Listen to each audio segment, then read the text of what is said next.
தற்போதைய செய்தி ஒன்றை பார்க்கிறோம். சென்னை மெரினாவில் உழைப்பாளர் சிலை முன் போராட்டம் நடத்திய தூய்மை பணியாளர்கள் தற்போது கைது செய்யப்பட்டிருக்கிறார்கள். அண்மை செய்தியாக பார்க்கிறோம். சென்னை மெரினாவில் உழைப்பாளர் சிலை முன் போராட்டம் நடத்திய தூய்மை பணியாளர்கள் கைது செய்யப்பட்டிருக்கிறார்கள்.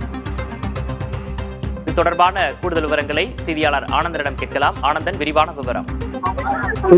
தொடர்ந்து தூய்மை பணியாளர்கள் போராட்டத்தில் ஈடுபட்டுக் கொண்டிருக்கிறார்கள். இதற்கு முன்பாக பல்வேறு இடங்களில் சென்னையில போராட்டத்தில் ஈடுபட்டவர்கள், போராட்டத்தில் ஈடுபடக்கூடிய நபர்களை அங்கங்கே காவல்துறையை கைது செய்து மீண்டும் அவர்களை விடுவிக்கக்கூடிய சூழ்நிலை இருக்கிறது. இந்த நிலையில்தான் தங்களுடைய கோரிக்கையை நிறைவேற்றி தர வேண்டும் என்று வலியுறுத்தி உழைப்பாளர் சிலை முன்பாக கிட்டத்தட்ட ஒரு 20க்கும் மேற்பட்ட நபர்கள் போராட்டத்தில் ஈடுபட்டுக் கொண்டிருக்கிறார்கள். தொடர்ந்து ஒன்றன் பின் ஒன்றாக 10 பேர் 5 பேர் என தொடர்ந்து இந்த போராட்டத்தில் ஈடுபடுவதற்காக இங்கு வருகை தந்திருக்கிறார்கள். அவர்களை குண்டு கட்டாக காவல்துறை தூக்கி வாகனத்தை ஏற்றி மற்றொரு இடத்தில் இறக்கி விடக்கூடிய ஒரு சூழல் இருக்கக்கூடிய நிலைதான் இருக்கிறது. தொடர்ந்து அவர்களுடைய கோரிக்கையை நிறைவேற்றி தர வேண்டும், குறிப்பாக அவர்கள் கேட்கக்கூடிய ஊதிய உயர்வு தர வேண்டும் என்று ஒற்றை கோரிக்கையை வலியுறுத்தி தொடர்ந்து போராட்டத்தில் ஈடுபடக்கூடிய ஒரு சூழல் இருக்கிறது. எனவே காவல்துறையினர் தொடர்ந்து போராட்டத்தில் ஈடுபடக்கூடிய நபர்களை குண்டு கட்டாக தூக்கி அவர்கள் வாகனத்திலேயோ மற்ற பேருந்து நிலையத்தில் இறக்கிவிடக்கூடிய சூழல் இருக்கிறது. இந்த சம்பவம் உழைப்பாளர் சிலை அருகிலே நடைபெற்றுக் கொண்டிருக்கிறது. இந்த பகுதியில் சற்று ஒரு பரபரப்பை ஏற்படுத்தியது என்று சொல்லலாம். உழைக்கக்கூடிய நபர்கள் உழைப்பாளர் சிலை முன்பாக இருந்து போராட்டத்தில் அமர்ந்து போராட்டத்தில் ஈடுபட்டு வருகிறார்கள். ஒரு சிலருக்கு மயக்கம் ஏற்படக்கூடிய சூழல் இருக்கிறது.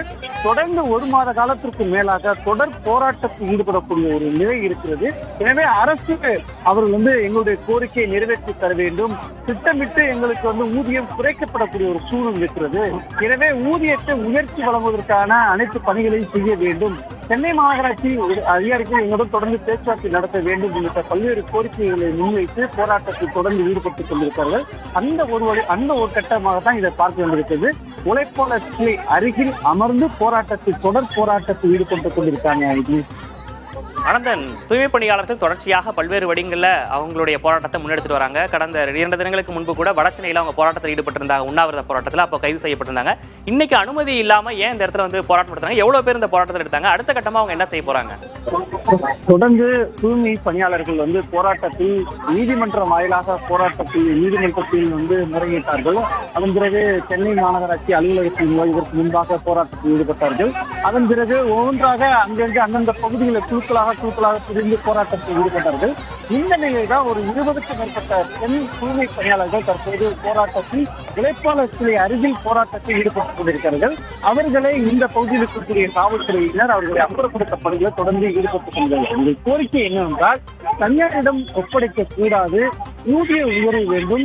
வாங்கக்கூடிய ஊதியத்திலேயே தனியாரிடம் ஒப்படைக்கும் போது ஊதிய உயர்வு குறைவு ஏற்படுகிறது.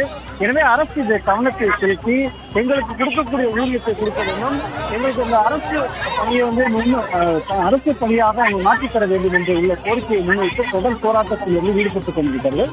இந்த போராட்டத்தின் வடிவம்தான் ஒன்றொன்றாக நடைபெறுகிறது. இதற்கு முன்பாக வடசென்னையில் ஒரு போராட்டம் நடைபெற்றது. சென்னை மாநகராட்சி தொடர் போராட்டத்தில் ஈடுபட்டார்கள், உண்ணாவிரத போராட்டத்தில் ஈடுபட்டார்கள். தற்போது அந்தந்த குழுக்களாக மண்டல வாரியாக ஒரு போராட்டத்தில் ஈடுபட்டார்கள். இப்பொழுது உழைப்பாளர் சிலை அருகில் தற்போது போராட்டத்தில் ஈடுபட்ட சூழல் நம்மால் பார்க்க முடிகிறது. இது கூடுதல் விவரங்களுக்கு நன்றி ஆனந்தன். நல்லா